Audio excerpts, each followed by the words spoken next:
Hey everybody, welcome back to the Sixer Sense podcast. I'm your host Lucas with Chris. And Chris, it's been a while. I missed you and I still miss Michael, even though he's not with us tonight. We still have a lot of cool content to talk about. How you been, bud? Yeah, I've been pretty good. We've got a lot to talk about, Lucas. I am currently in Las Vegas for Summer League, so I've been, I am beyond jealous. yeah, it's very expensive. You really don't need to be too jealous. I don't think I'm enjoying the Vegas experience as much as I did when I was 18, and I had Well, my, 18, you were still not allowed to do some things. Now you're allowed to do other yeah, things. So and it's just like, I had like a dad who could pay for stuff, but yeah. the basketball is good. I'm enjoying the basketball, of course. I'm assuming Uh, then that's a good segue into the fact that I'm pretty sure you saw the Wizards game last night that the Sixers played in. Yes, I was indeed there. Daryl Morey, Nick Nurse, Bob Myers, Kelly Oubre, all on the sidelines with Josh Harris watching the game. Bob Bob Myers, Myers, that's an interesting name. I wonder if there's a connect. Oh, there is, because Bob Myers helped the Commanders out. Him and Josh are becoming BFFs. Just saying, could become the yeah, eventual new GM of the Sixers if things with Morey doesn't work out. I I think that's what a lot of people are worried about, I'm myself not worried included. about it. I'm ready for it. I don't think that's an upgrade personally, but we can get into that I another mean, the guy time. has 4 titles as a GM. Sure, I think how he managed around the Steph Curry of it all warrants some question, but we can debate that another Debate time. another. That's another topic for another time. Um, as far as the Wizards game is concerned, Lucas, this was Philly's first win in Las Vegas, their first win since VJ Ooh, Edgecombe ooh. debuted in Utah and then got hurt. Coincidentally, it was VJ's first game back from a thumb injury. Scored Mm-hmm. 15 points, 6 rebounds, 4 assists, 2 steals in 30 minutes. Scored all 15 of his points in the second half to lead the Sixers to victory after a bit of a rough first half.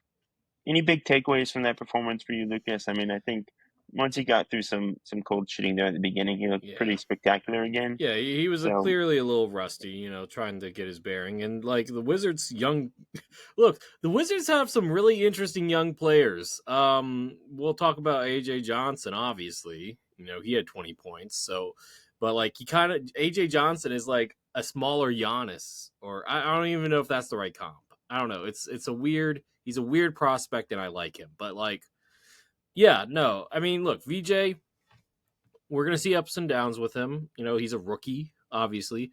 The athleticism was still pretty apparent. I liked some of the passing that he did, though. He had some pretty good passes. So, look, overall, 15 point, coming back after not playing basketball for like basically a week and a half, I think that's an okay outing. yeah, I agree. I mean, I think a lot of the guard stuff that he's doing has been extremely encouraging. That's just stuff he wasn't allowed to do much at Baylor. We didn't see him handling the ball very often and kind of initiating offense. Like feel for the game at Mm-hmm. his age and with his athleticism is extremely, extremely impressive. So yeah, I continue to be really impressed by Edgecombe. I think he's on track. We can't put too much stock into 2 summer league Mm-hmm. games, but I can't imagine it going much better than it has. This guy Yeah. was pretty much second to Cooper Flag in terms of impact metrics as a freshman among freshmen Yeah. last year. So even in a kind of refined role that maybe did or didn't suit him very well, he was quite good. And Yeah. obviously the defense continues to stand out, which is going to be Mm-hmm. probably his biggest way of contributing next season. So Yeah. a lot of good stuff there. What? Yeah, Sidebar, real quick, Chris. This is a Sixers podcast. Do you not own a Sixers hat? Always wearing I Phillies. I don't think I've ever seen you in a Sixers hat. I've got one laying around. I need to get a new one that it's like an When's your old birthday? draft hat. My birthday is in April. Ah, I missed it. Shoot. Well, that's It's too okay. long to wait. We'll figure out something in the meantime. Okay. Yeah. Yeah, Anyway. I need to get one. I think another standout, Lucas, which was good for all of us, was Janai Broom scoring 14 Mm-hmm. points and 10 rebounds. Easily his best game of Summer League so far. It's been kind of up and down through these Mm-hmm. first couple games in Vegas. But I mean, I think it goes back to Edgecombe. Is like a lot of guys just look better when he's Yeah, they out look, there to but kind he of set makes the people table. better, right? Like that Yeah, was the feeling that I got. Like he made other people play better, and it's not even just like the assists. He only had 4 assists, but like his presence, the gravity that he pulls on the floor, just automatically makes things easier for those other guys. Yeah, and I don't think it's a coincidence that Philly's only 2 wins so far are the games that VJ plays in. Mm-hmm. Now, like Washington was essentially sitting its 2 best players in Keyshawn Jordan and Trey Johnson, so this wasn't a full strength Wizard Summer League roster Mm-hmm. necessarily, but still, I think like Broom looked much more comfortable. Justin Edwards, 17 points, 8 rebounds. This was his best game of Summer League by far. Mm-hmm. Both those guys just looked better out there with VJ. Like VJ was setting up Justin quite a bit. Uh-huh. Janai, how are you feeling about Janai so far? I'm still extremely confident that he's going to be a guy who makes an impact I sooner than don't think later. he's a center. I don't think he's a Sure. center.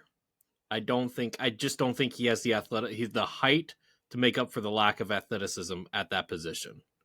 So the Yeah. question is now, can he be good enough defensively? Because I think offensively it's not going to be a problem at power forward. The question is defensively, can he be versatile enough to guard on the perimeter?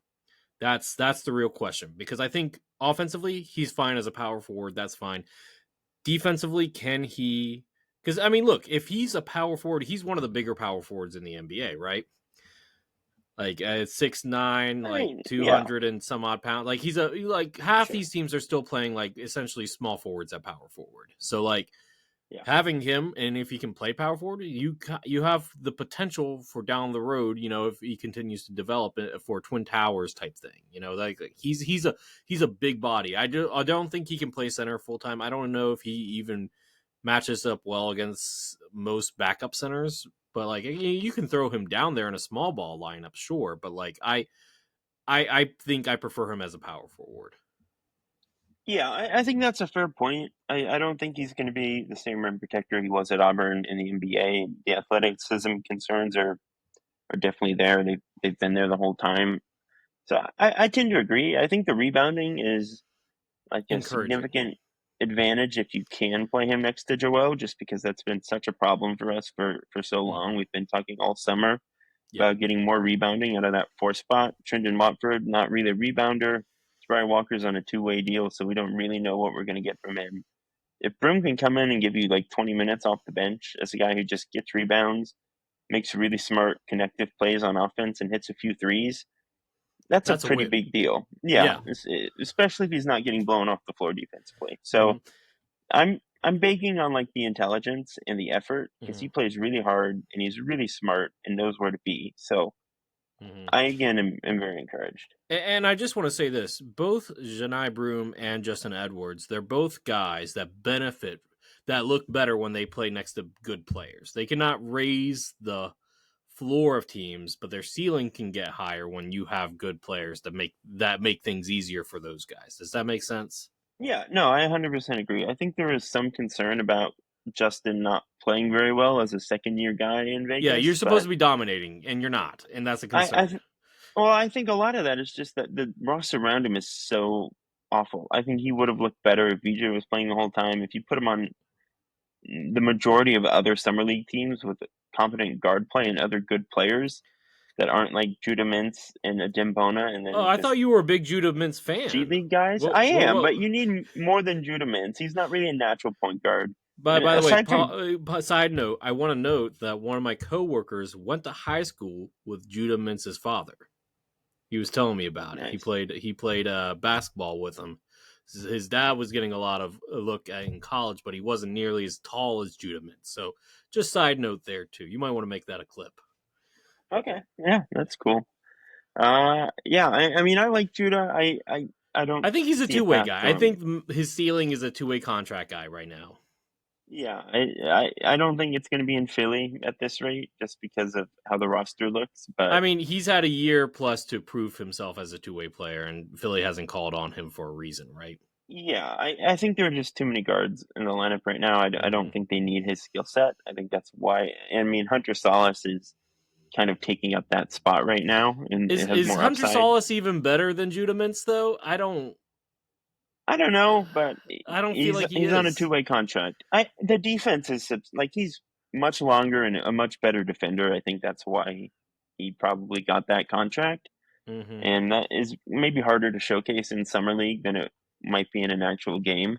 with a bit Okay. more like structure. So I'm still pretty high on Salas. Again, he was like 41 on my board. I thought Hmm. that was a really good value on a two-way. I'm not too worried about the guys. Again, without VJ and without really any sort of competent guard play, I I'm pretty willing to write off the majority of what we've seen in these games. I'm not too worried about the negative stuff, but very encouraged by how the team looked yesterday with VJ back in the lineup. Edwards, I'm not worried about. He was good last season in real games that mattered. I have no reason to think he's going to regress. Chennai again was just a super dominant player in college and just feels like a guy who's ready to go right now. You mentioned AJ Johnson, 20 points on 7 of 20 shooting for him, led the way for the kind of skeleton crew in Washington, Lucas. Um, what were your big takeaways from his performance? I mean, like I said, I think AJ Johnson, if developed correctly, could be a really fun player. Now, I don't know if he like that's the thing. He's such like it's like a he's like clay, and you can form him into anything that you want. He could be your off guard, your point guard. He could be your small forward. He could be your primary scorer. He could be your primary defender. He has elite athleticism, the arm length of like T Rex legs, basically. And like I just that I don't know what else to say. I mean, like I was gonna talk about Keeve Alama, who had a really good game for the Sixers too. I liked what I saw Yeah, from him. And I have not. I mean, Dominic Barlow, he didn't even play in this game, but like, yeah, AJ Johnson is an yeah. interesting prospect. Yeah, I liked what I saw. Dylan Jones, who was on a two-way for the your OKC Thunder He was a last first year. round pick. Yeah, He was well a first round pick. he yeah well oh wait, He wasn't on a who's two way. He was on a who rookie contract. oh okay, well he was a first round pick of the Thunder, and now he's Yeah, on. That's wild that the Thunder can just kind of like discard first round picks. yeah. There's no room for That's him.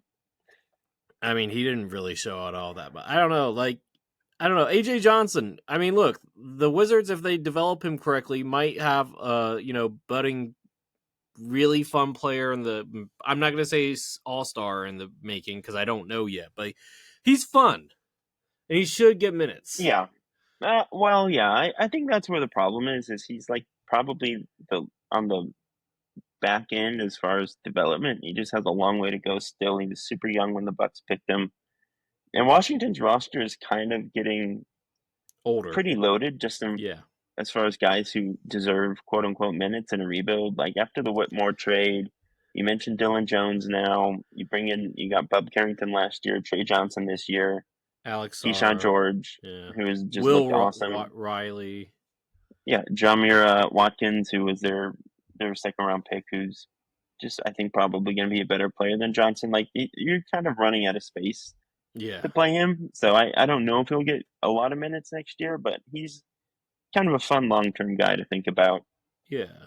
Yeah, Washington's in a good spot. I think their front office has had a really good offseason, I would say. So I credit would to say them. as well. Yeah. Yeah, you ready to talk about just the joy of Philadelphia, Paul George? The yes. Let's talk about the man. The man. All right, The Lucas. injury So ridden. Yeah. yeah, Paul George hurt his knee in a recent workout and has now undergone arthroscopic knee surgery to clean it out. Saw the same surgeon that Joel Embiid did last year when he got a similar procedure. The Sixers are expected to be cautious with his return, which means George could miss time to start the regular season. So, what's your panic level at right now, Lucas? Are we back in the bad place? Are we just already going down that road again? Nobody knows the trouble I've seen as a Sixers fan. Look, this is not what you wanted to hear. You had to get granted it's a quote unquote small knee surgery. No knee surgery is small, but the least invasive knee surgery possible by just getting rid of debris in your knee because of a workout injury. Not because he was playing, it was a workout injury. Like, I think the podcast is a curse. I think it might be a curse. It might be Chris. I don't know. Look. Yeah. I don't. It's quick. He is quickly becoming the most untradeable player in the NBA, and that's surpassing Joel Embiid. Yeah, I mean, I would agree that he is one of, if not the worst contracts in the league right now. I mean, it just sucks, right? Like, Mm-hmm. I think I'm at the point where I'm just kind of numb to it. Like, I didn't have a very strong reaction to the news. It was like, okay, yeah, of course. Mm-hmm. It's just what happens with this team. It happened with PG all of last season. He's been happening in LA, frankly, for a long time. This guy hasn't been truly healthy Healthy, in a yeah. minute. So it's not like a super shocking development. Again, he's in his mid 30s. I Mm-hmm. think we all knew the risk when we signed him to a 4-year deal. I didn't. Uh, I don't know if you remember talking to me during this time because we started this pod like after free agency, but like I was like I prefer not Paul George, but if it happens, it happens at this point. Like it felt like he was the inevitable option there. Um, look, yeah, he gets comparisons to Tracy McGrady, right, as a tall guard like player, right? And like they are similar. They had similar career paths, all that fun stuff. And now they're having this, I hate to say this, but at this point, they're having a similar end to their career too, where injuries are keeping them off the court. And God forbid they get to the point where Paul George is at the end of San Antonio's bench trying to, get a ring, right? yeah. I mean, we'll see if he even gets to a Like second we've another had two contract. stars, But waived and stretched. If this continues to happen for 1 or 2 more years with Paul George, he's going to get waived and stretched too. yeah, that's like such a tough pill to swallow financially. I hope it doesn't get to that point. It looks like we're getting there, though. Am I But wrong? no, I mean it's deeply concerning. I'm trying to like sort of keep an optimistic perspective a little bit. I really How want it to can this work, be of course, but optimistic? The only it optimistic thing can't. is that this happened during the summer and July versus September or October. That's Yeah, the only good thing, you hope that he legitimately. gets like a long rehab stint and he can come back healthy like a month into the season or something. That's like the dream, right? Well, a knee scope, if you're only removing debris, it should take you 6 to 8 weeks to get back, which should put him right in like end of September, October timeline. Yeah. So and like they said they're gonna be cautious. That's always the right approach. But yeah, I don't know. There's really no like good spin on this news. You just have to try to be like optimistic in your own little bubble. I will say I think like Philly can be a good team without Paul George. I'm not. They need him. If Joel's healthy, yes. Yeah, they need him to If reach their ceiling. mhm. if But if Joel is healthy, you can a still, huge if, one of the yeah, largest ifs of all time. this only second largest to Paul George being healthy at this point, right? It might be larger than Paul George, given the state of Mm, his knee. And we'll talk mm, about the interview that came out today. But if Joel is healthy, this team is going to win plenty of games without Paul George. yeah. You have VJ coming in, who I think will be a good rookie. You have Jared McCain coming back. Him and Tyrese are genuinely like dynamic offensive duo. They'll be fine. If Joel gets Mhm, hurt again, then it doesn't really matter if Paul comes back. We're just kind of screwed, and this team isn't going to be very good. mhm, They still are not built to be competent without Joel Embiid. That's just been the theme for the last decade. It's going to mhm. continue to be the theme unless VJ is like a historically good rookie, which I doubt. And Andre Drummond and Broom and Bona can somehow stabilize the center position if Joel's out. Somehow. Yeah, unless Broom is like an all rookie guy, which is not impossible if he gets thrust into a bunch of minutes. And if he But can get some calf raises done. yeah, yeah. But yeah, it's pretty bleak as far as Paul George is concerned. We've talked this offseason about how we think he still might be good if he can get healthy, but the if he can get healthy part looms rather large yet again. So who the heck knows at this point, Lucas? I Uh, mean, and we're not even talking about Quentin Grimes, who's not even on the agenda, but he still hasn't signed his contract yet. And yeah, at this point, he's losing more and more leverage. At this point, I don't even know if he gets like the full mid-level exception at this point. I think you could argue that he just gained leverage with the Paul George injury, but Yeah, I mean, there's just no cap space out there. There's no way that he's going to sign somewhere else. I'll knock on some wood when I get off the pod, but Unless he wants to take something from Phoenix. I think Utah is the only team with cap space, unless And Phoenix. that's not really cap space, that's a trade exception. I maybe I thought they that's well, it would have to, yeah, maybe, They I don't know. You can use It's a trade exception to sign free agents now. I oh think, right? well, I think. at worst it would be like a sign and trade situation, which at least Philly would get Yeah. something back. But yeah, I it seems pretty clear that Quentin Grimes is going to re-sign at some point. He's going to take his time and try to squeeze whatever leverage he can out of this situation. We might still be talking about it a month from now, but it's going to Two happen months from eventually. now. Yeah, it'll take a while, but it will presumably happen. But yeah, I mean, this will be a good team if Joel's healthy, Mhm. regardless of what happens with Paul George. Will they be a great team without Paul George? Probably not, but they will be a good team. Now, if Joel is not healthy, it's a good segue into our next point here, Lucas, which was there was a really great feature done on ESPN today about Joel from Dotun Akintoye. Uh, really just covered the whole spectrum of Joel Embiid's life in and out of basketball, going back to childhood through Kansas, through all the iterations of the Sixers front office and team. It's a really amazing piece. I was like genuinely emotional at certain points. I know a lot of Sixer fans were, so I really recommend people go check it out on ESPN.com. We, of course, are going to just highlight a few key sections here. Let's start with a bit of kind of speculation. We all remember that players only meeting from last November, Lucas, when Philly was Mhm. in a bit of a slump. Tyrese Maxey famously challenged Joel to be a better leader. The Yeah. idea of who leaked it was a big story at the time. It has obviously faded because it just was so long ago. But Embiid, Yeah, and there were so many other worse things that happened.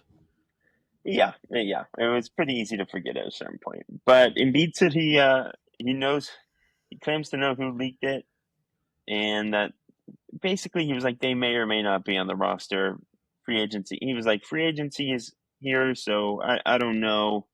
The interviewer was like, "Come on, you know the roster, you know if he's on the team." And Joel was like, "Yeah, he might be on the team, he might not," and it's kind of hard to build trust with people like that around, which is not what Sixer fans Mm. want to hear, obviously.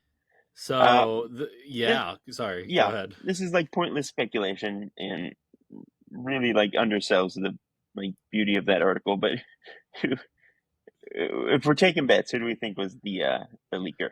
So they may or may not means that they had a player option, right?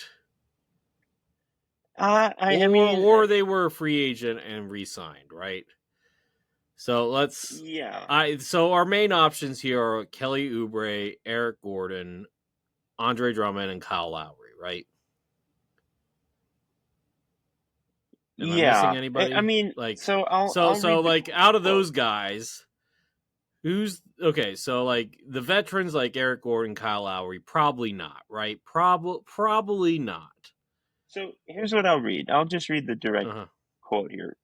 Free agency Mm. just started, Joel said. I don't know what's going on. The interviewer said, so there's a chance this person may not be around next season.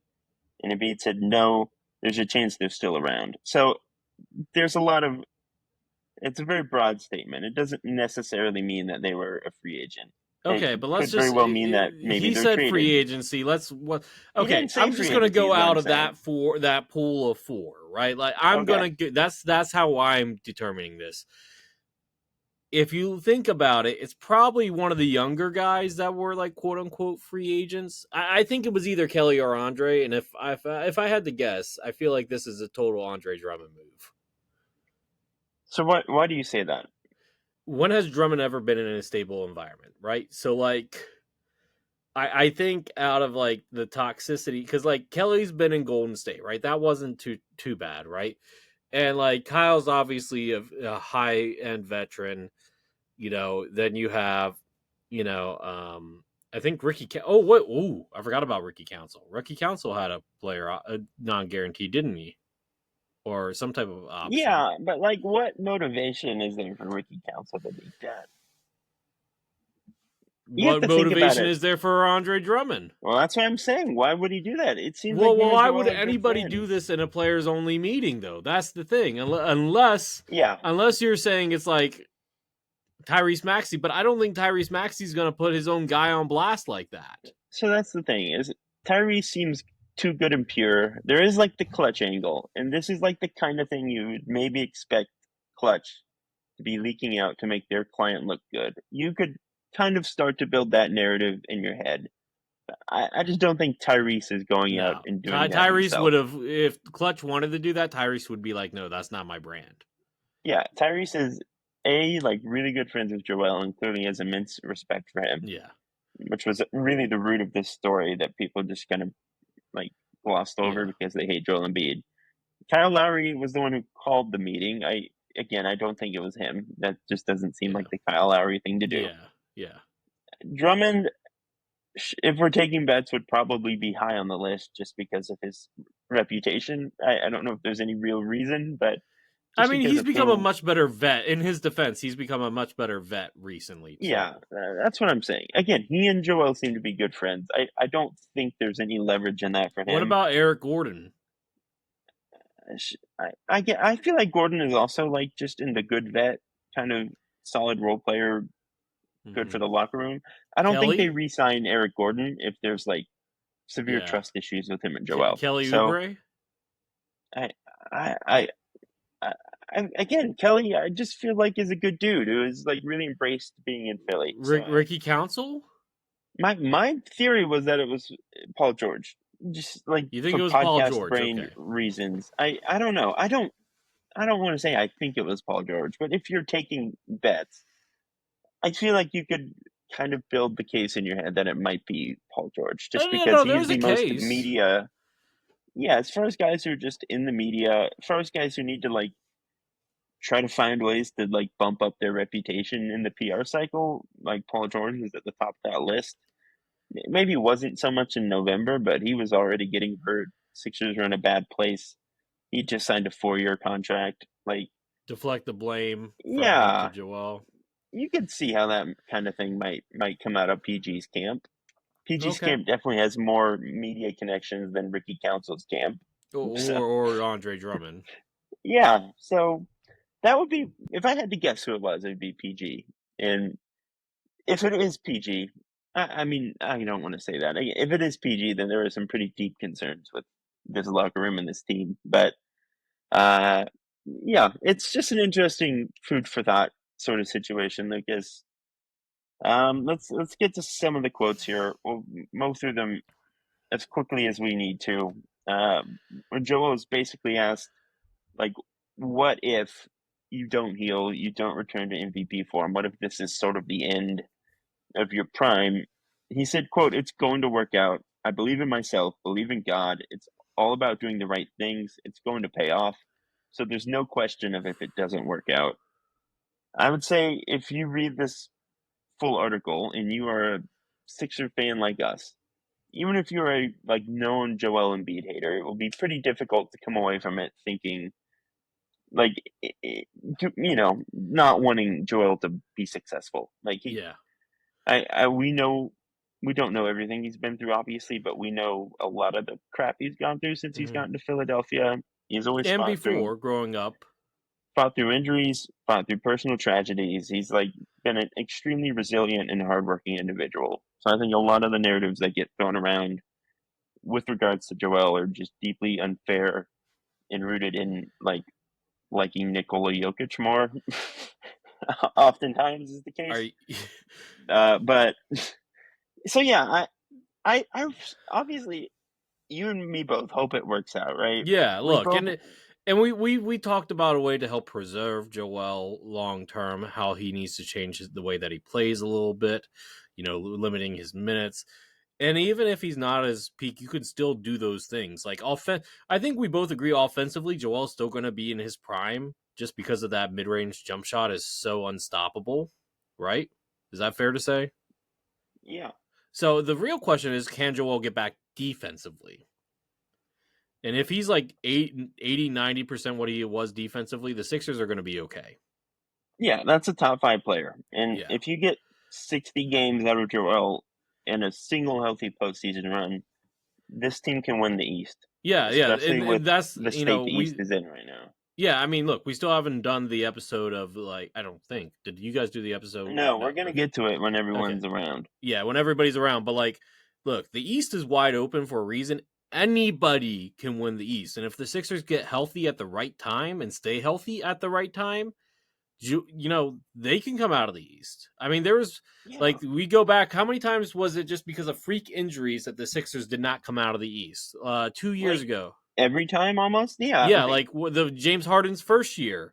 James Harden's first year, Joel got hit in the, what was it? The face, the shoulder, yeah, the he's face, broken his face twice. twice, He's the torn his knees knees, up. Like, the yeah, the Kawhi shot, like that shot does not go in there 99 out of 100 times, and it went in the one time, right? So like injuries were an unfortunate part, but like, and you can't always control those injuries, especially the freak kind. But like, if things break the right way, I mean, look, we know that when Joel's healthy, Cleveland cannot defend him. We know that. Boston's going to be a non-factor this year. New York's going to be interesting. I'm not going to lie. New York might be interesting, but because him and Cat always have good battles, we'll see.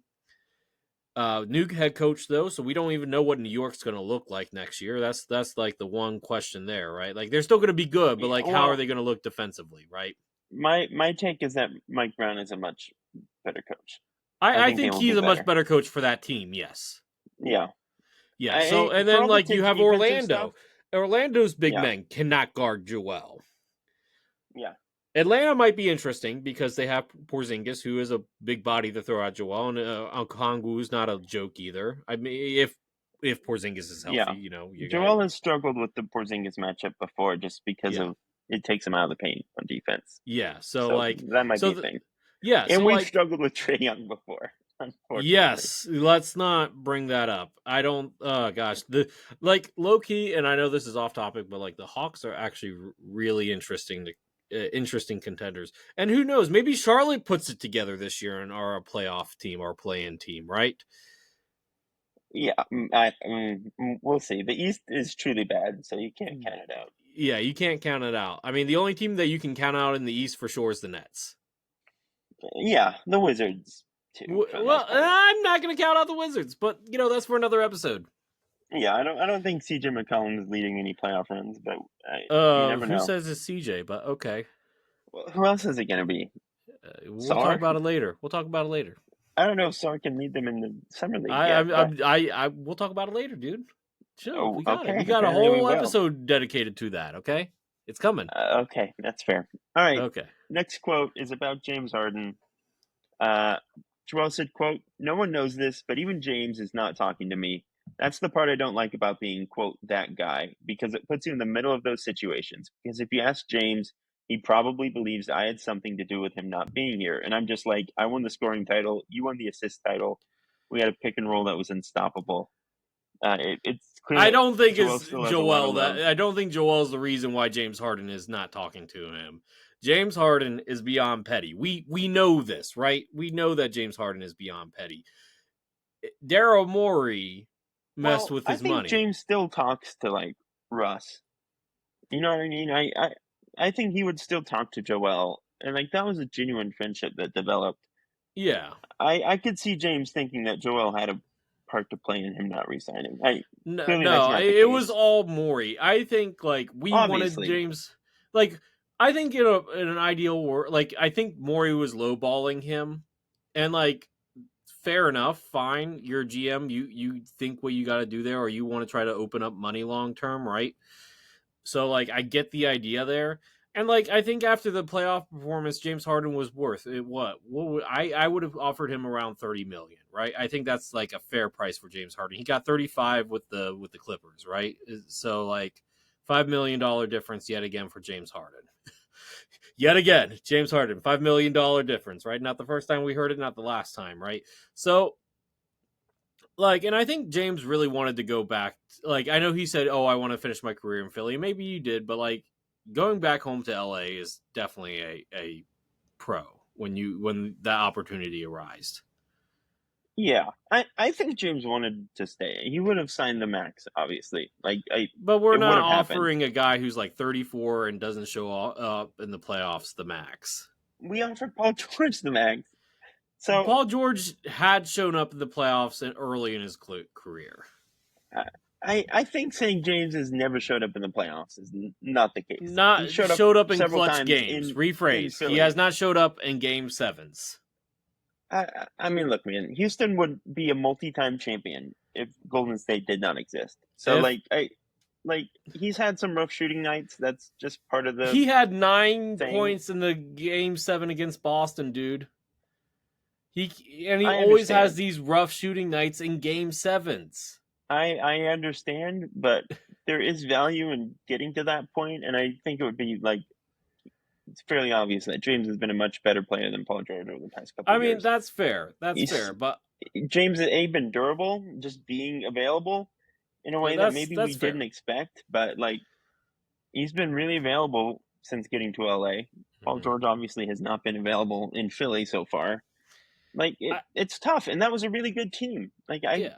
James and Joel was really hard to stop offensively. You had Maxey coming along. Would you have It's like fired, knowing what Nick Nurse has done now? Would you have still fired Doc Rivers? I don't think I would have. yes, no, No. of course, Doc's terrible. What are you talking What are about? you talking about? Nick Nurse has not done anything more than Doc Rivers has. Well, what has Nick Nurse had available to him?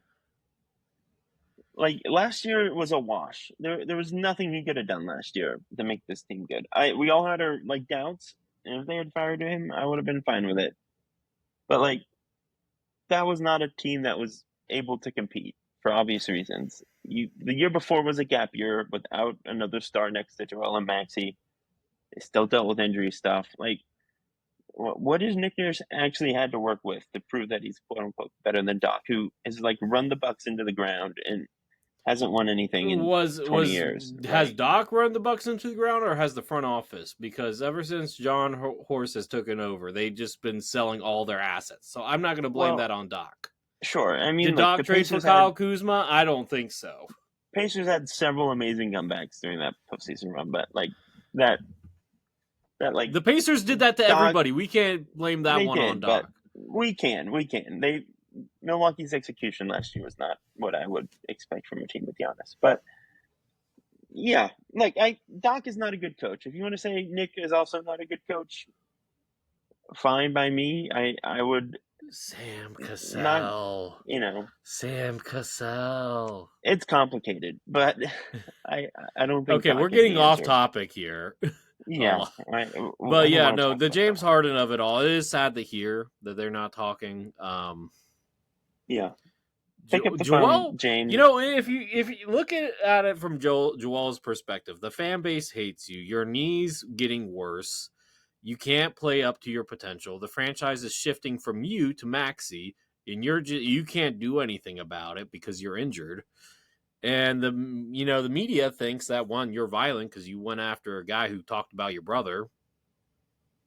We don't need to. We already talked about whether or not that was okay or not. We don't need to do that again. And then, on top of that, that leakage came out about him not doing, not coming to practice, or like coming in late, or you know, all those things. Like that's not like, it's like the world's like coming against him, fairly or unfairly. That's another topic. But like, it sounds like he's just sad in this article, to be honest. Yeah, I would again encourage you and everyone else to read I've through it. read I bits of think it. it's I've really been busy all day, folks. I have not had a chance to read. I'm going to read the whole thing after we get done here. yeah, it's worth the read for everyone. It like is extremely personal in a way that like we haven't really heard Joel open up about anything in like a Since solid his 5 6 brother. years now. Yeah, I was Yeah, since his brother, right? yeah, really ever in this specific way, but like he was at least more like jovial and outgoing early in his career. He's just been so closed off these last couple of years. Like you said, just a lot of stuff has gone against him, fair or unfair, most of it just out of his control.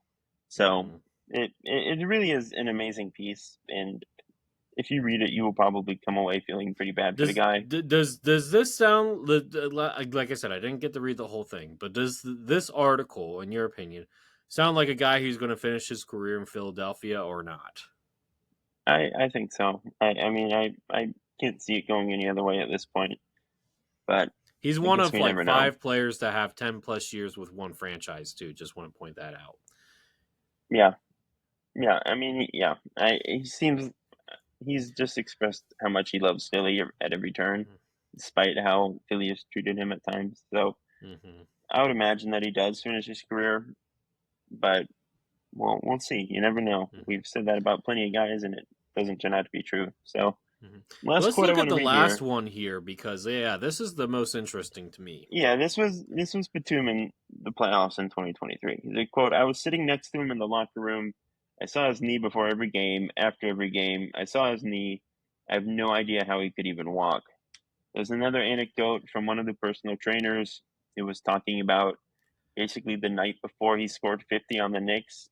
She was like trying to tell him that either you can't play or you have to have like a hard minutes restriction because you're just not in shape to go out and do this.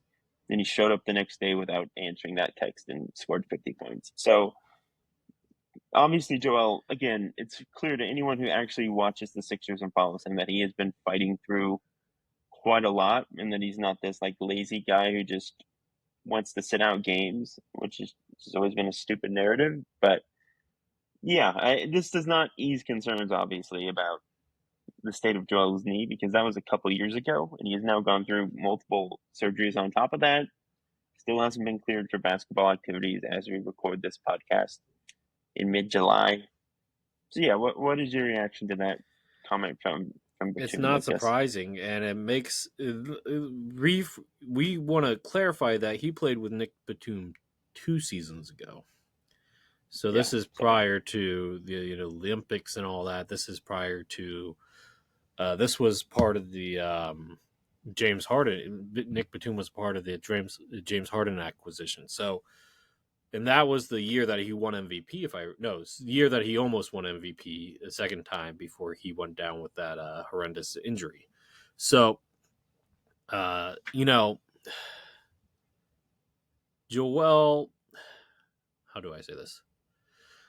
I don't, the national narrative is he's out of shape and all that, and maybe he is a little overweight from being having to sit. But it's not if he's winded, it's not because he's not wanting to play. He's played through injuries for years. I think we all know that. Even the Kawhi Toronto series, he had a bum knee. He had a bum knee that series, right? I hope that Sixers fans, and I will not remember him as a guy that took nights off. When he played 100. He tried the best he could, and if he was out, it was truly because he could not move. He played through plenty of injuries, and Sixers fans should remember that. yeah, I agree. I mean, I have like the ultimate respect for Joel at this point. Is again, I've said it many times on the pod. This was like the guy who kind of started I got started at the Sixer Sense around the time that Joel was coming up and starting to play. So Yep. he's like been the origin point of my fandom pretty much for the last 10 years. I love the guy. I hope he can get back and that we have a successful season and that he gets to end his career on a high note because he deserves it as much as anyone in the league. So that's my take on it. You Okay. ready to go around the NBA, Lucas? Yeah, let's go. All right. What do you want to talk about? Well, you go first. Okay. Well, we've already talked about him a good bit in the pre-draft cycle, but Hansen Young Hansen, it changes every day now. But Young Hansen, 16th overall pick to Portland. I think that surprised a lot of us. He was 32 on my board. Most people had him even lower. I think he was widely projected in that kind of early to mid second round range. There was some buzz about maybe a late first round pick. I think there was someone I forget the exact report. I don't know if Brooklyn was like pinpointed as a team that was going to take him in the 20s, but there was some sense that maybe the Blazers moved up, uh, or maybe they moved up basically from what was it 22 because they were worried about not getting him. I forget the 22, exact. 23. Yeah. Yeah, but yeah. So Portland moved up to 16 after trading back because they didn't think he would fall to where they were. So clearly there was more interest in Young than anyone knew going into the draft. But I think a lot of skepticism around the pick in general. This is just I basically mean, a guy I most didn't think he people. should have gone that high. I mean, I was high on him, but I didn't. I still thought he was a second round pick Yeah, until yeah. I saw his summer league play. That's the thing is, there's most normal basketball fans just haven't watched him play much. He's I like mean, and playing. like to be fair to the average Chinese, like average NBA fan, like Chinese basketball, like you can't really gauge a player's NBA readiness by watching that in general, because like most of the American play, like obviously there hasn't been that many Chinese players coming to America to play, and then the American players that are there have already washed out of the NBA. Yeah, it is a weaker league compared to most of the guys who Significantly come weaker over. league. Yeah, it is a very weak league relative to most of the European leagues that guys are coming from. Yeah. It's not a college basketball situation where we can watch him 3 times a week on ESPN. It's just hard to get eyeballs on those games, and it's just hard to predict based on that Well, level I of don't think competition. you expected him to be this good or go this high, right? No, I have liked Young since like last year. I've always been higher on him than most people, I would But say. you I didn't think of him as like a post lottery pick or blowing up the summer league that he did, right? Like he has. uh no, he's definitely like looks better than I thought he would, for sure. Yeah, yeah. I think the Look, defensive concerns are still there. Like he hasn't been that great defensively. He's well, still getting into and some tough spots. yeah, That's and going to that's be a why you concern. have that. Well, that's why you have Klingon, right? You have a 1-2 punch at center. They're two halves of a perfect center prospect, right? I like the defense. I think is going to probably keep him off the floor a good bit next year. I don't think this is. I doubt that he's going to come in and be like an all rookie guy. Maybe I'm wrong. He is like a special passer, and like the feel and touch has been I'll on just display say in this: Vegas. if Klingon misses any significant time, he's going to get run. Yeah, you're right. And clearly, this is a guy that Portland believes in because they've They been scouted scouting him him for two forever. years. Yeah, Two which like years. most teams have scouted most players for 2 years on some level, but they But clearly had a like, very special interest yeah. in Young, and they went out of their way to get him higher than anyone expected. So there is like an organizational belief in him. Clearly, the guy's on the court. Like he's still like learning the English language, and he's out there like barking orders and pointing guys to different spots on the floor and basically quarterbacking the offense. The guys around him are like cutting with a purpose that we like. The offense just looks way more organized than really any other offense in summer league because guys know he's gonna get the ball to them if they're in the right spot. Mhm. But it is like a Jokic kind of effect. Obviously, I don't think he's going to be Jokic. We don't want to make any grand statements after a few summer league games, but the way guys are playing around him is just not something we see very often in Las Vegas in the summer league. So Mhm. it's been really impressive. I think the offensive ceiling is just significant. It always has been. I Mhm. was like, I had him at 32. I kind of hedged my bets because of the defense stuff. The mobility issues are still there. Weaker competition. We didn't really know how he would handle the Well, and physicality and the here's the thing: athleticism. if you can you can scheme around that because Portland has an elite defense on the perimeter, right? If Denny Advia is your worst perimeter defender, that you're still doing pretty good of like your starting five. Well, that's another good question: is Portland gonna is Jeremy Grant coming off the bench next year? It feels like it, right? I mean, I don't know. He's getting paid so much money. I feel like he's still going to start, but Then who do it's you in the bench? You're cards. not benching Avia. Are you Kamara or Sharp? You might bench. You might bring Kamara off the bench. You might bench Sharp. I think Sharp is like I don't know. We'll see. Maybe it is Jeremy Grant. It's a good point. Um, Yeah, but but my point is yeah. like when you have that like elite perimeter defense, and we saw it towards the end of the season coming together. And Henderson's a better defender than Simons ever will be, like already. Like so like if your weak part is your center and you can play drop coverage with him to hide that, it works. Look, I mean, like Brook Lopez does not have the mobility to defend on the perimeter. You play drop coverage with him, it works. Oh yeah, yeah. I You can mean, scheme like they're around it.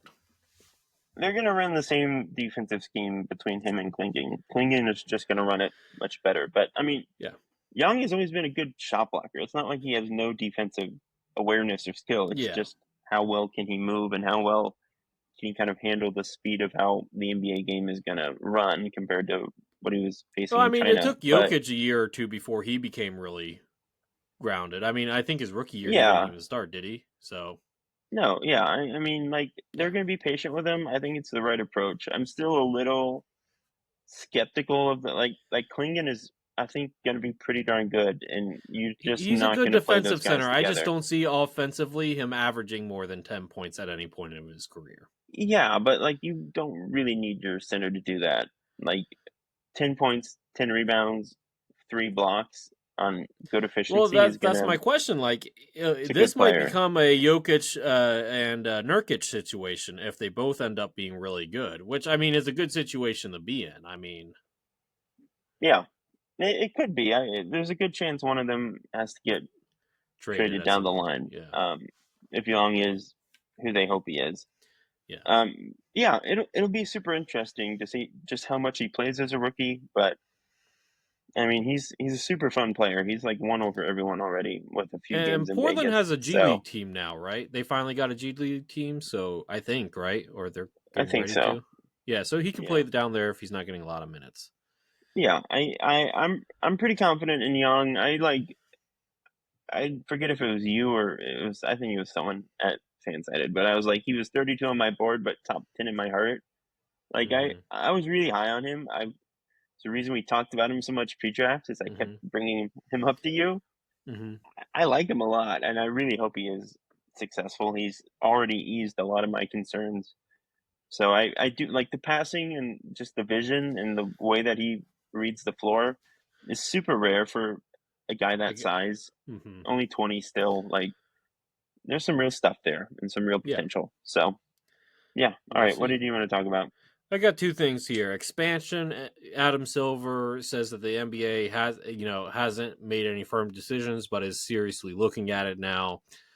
I don't care what Adam Silver says. Seattle's definitely getting a team. The question is, where will the second team be? It will most likely seems Las Vegas, but like Yeah, there's that, no question about it. It's gonna be Las Vegas. I think there's an outside chance, and the reason why I It's gonna say be this is right out because they that put a window. G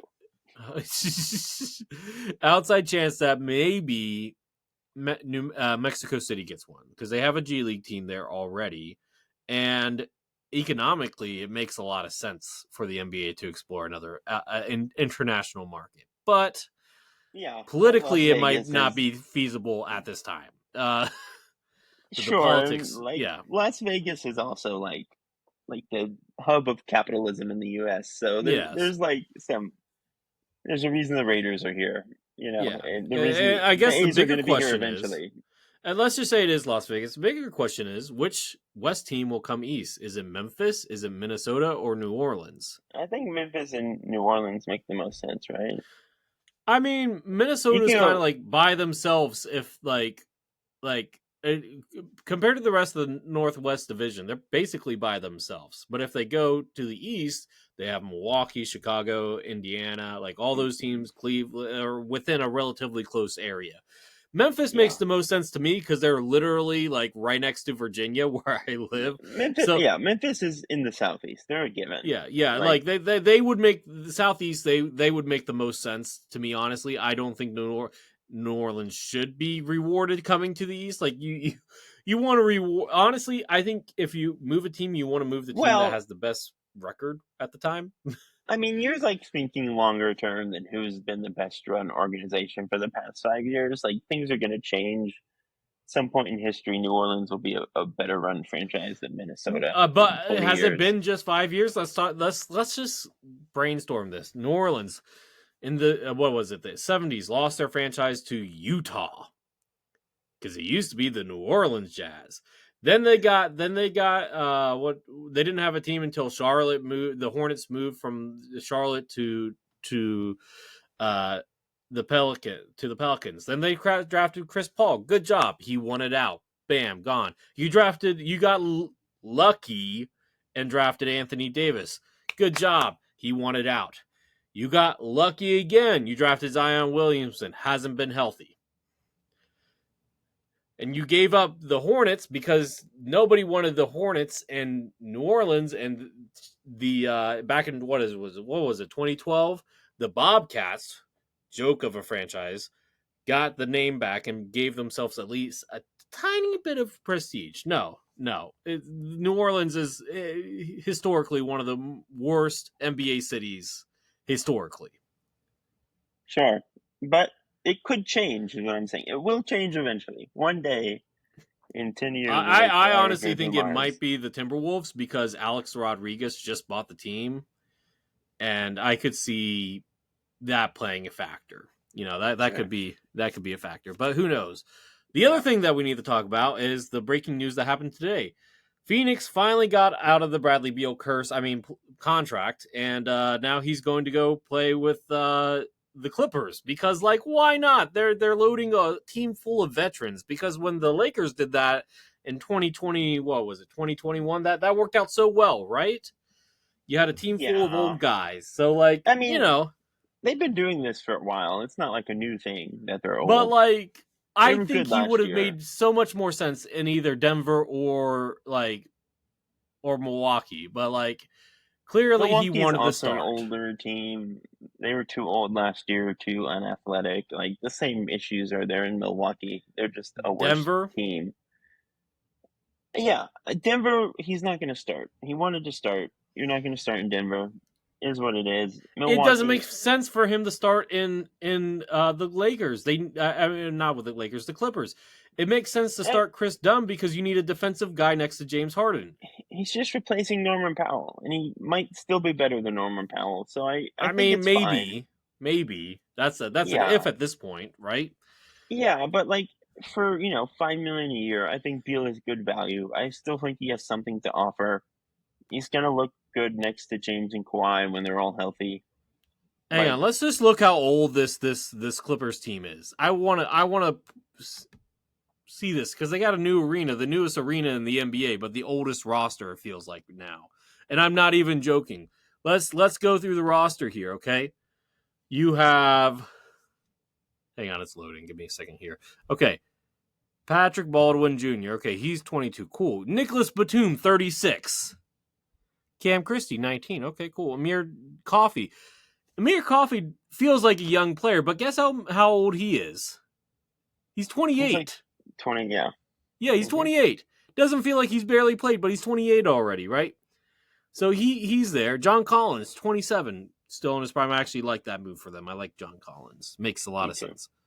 Chris Dunn, 31. Chris Dunn is 31. He got drafted the same year that Ben Simmons did, by the way. He was a 4-year starter in college. Trenton Flowers. I don't even know who that is. He's 20. I guess he's their draft pick. Who knows? I don't know. Yeah. James Harden, 35. Derek Jones Jr. He's already 28. I can't even say that Penn State's player's name, and I'm not going to try, but he's 22 as a rookie, okay? Kawhi Leonard, 34. Brook Lopez, 37. Patty Mills is still on the roster. He's 36. Kobe Saunders, I don't know who that is. He's a rookie, I guess. He's 23. Yeah.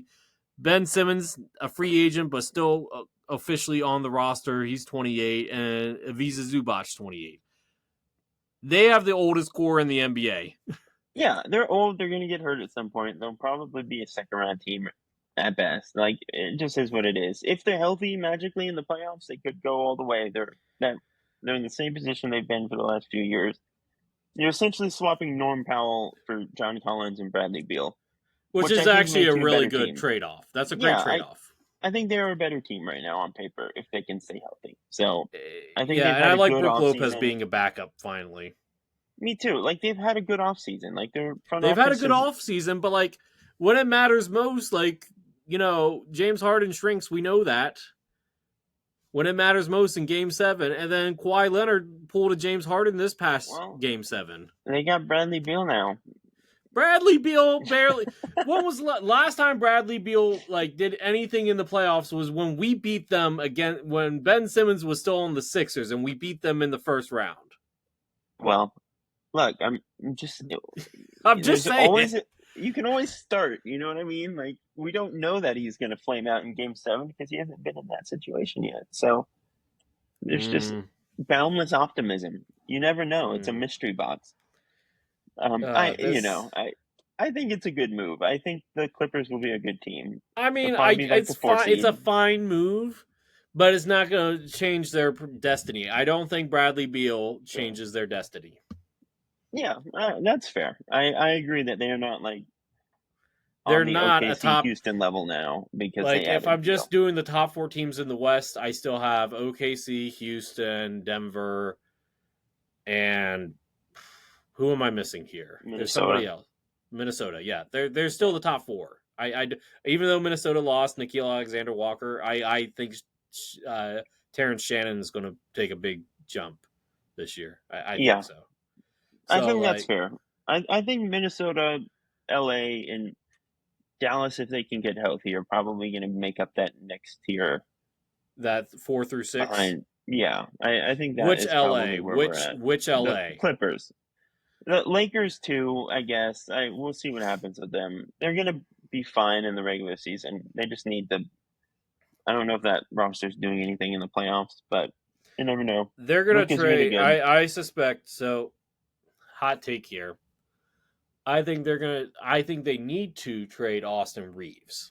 I think you need to trade Austin Reeves, get a defensive, a two-way wing for him. Who that two-way wing is, I don't know. But if you can get him, you get him for Austin Reeves. Yeah, I mean, it needs to be the right value, of course. But if a good two-way wing who can still do some stuff on offense becomes available, then yeah, I definitely don't think Austin Reeves is untouchable. No, I like him and Luka, but him, Luka, and LeBron, not gonna happen. It's super fun offensively. They just can't defend, and I don't think Ayton is gonna solve that. Ayton and Rui are not gonna fix their defensive problems. No, nor is Jake LaRavia, as much as I like him. So I do like Jake LaRavia. I think he's 2 years away from being a really good role player. Yeah, I think he will look really good next to Luka. The Lakers have mostly just made lateral moves this offseason. Yeah. Maybe no. Aiden's better than what they had. It's not That's not a lateral move. Ayton is a totally fine center, but you lose Dorian Finney-Smith, who was your best defender. They're kind of treading water. We'll see what happens. If Ayton they're probably a playing team, right? Well, no, Luka can carry that team during the regular season. Yeah, that's what I'm saying. Lakers could be the 4 seed. They will win in the regular season. And if LeBron asks for a trade, everything goes haywire, right? Yeah. I doesn't seem like that's going to happen, is my read on it. It makes no sense. If it does. It would make more sense for him to ask for it. Well, it would have made more sense if he really didn't want to stay in LA to decline the player option and become a free agent. Yeah, he wants his money, and I don't think he wants to move. So I think he's going to finish. Just trade him, like Bill Simmons said. Trade him and Kawhi for each other. I don't know. Does that really help either team? It doesn't make either team worse, and it puts LeBron and Kawhi in better situations because they get a fresh start. Yeah, I don't know. I don't think Kawhi wants a fresh start. I think Kawhi is perfectly happy with the Clippers, but. Yeah, I think you want Kawhi next to James Harden more than you want LeBron next to James Harden if they're both healthy. That would be my take. That's fair. That's fair. But yeah, who knows? All right, man. Lakers will be fine. Yeah. All right. Let's go ahead and wrap this thing up. Yep. Thank you, everyone, again for tuning in to another episode of the Sixer Sense podcast. Please subscribe, follow along. We are on Twitter at Sixer Sense. I'm at Kline NBA. Lucas is at CoachDay_20. You can follow Michael at The Real Mike KB. And we are on, again, Spotify, Apple, Google Play. You can also subscribe and watch our episodes on YouTube.com slash Yay. at the Sixer Sense, I believe. So, yeah, check us out on all the platforms. Hit that subscribe button wherever you're at. We'll be back to talk Sixers soon. Peace out. Deuces.